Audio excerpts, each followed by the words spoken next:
Mana keyingi obyektimizni mana topshirdik. O'yinlar boshlandi. 25:45 stadion.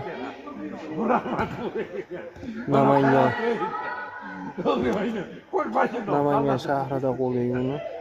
Mana bugun tunukalarni yopib topshirdik mana ustalar. Bugun tugatdi bu tunukalarni.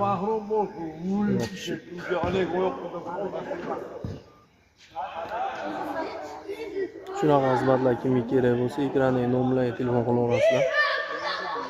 O'zbekiston bo'ylab xizmatlarimiz bor. Gazonlarimiz turli gazon Samarqandnikidan bozildi. Setkalarimiz mana yonbosh setkalarimiz 16 tolalik. Ton setkamiz 3 tolalik. Bu parda setka ham 16 tolalik. Materiallarimiz konteyner materialidan firmalarimiz. Tunigani 028 dan yopdi. Ha, 47 ga 27 deb.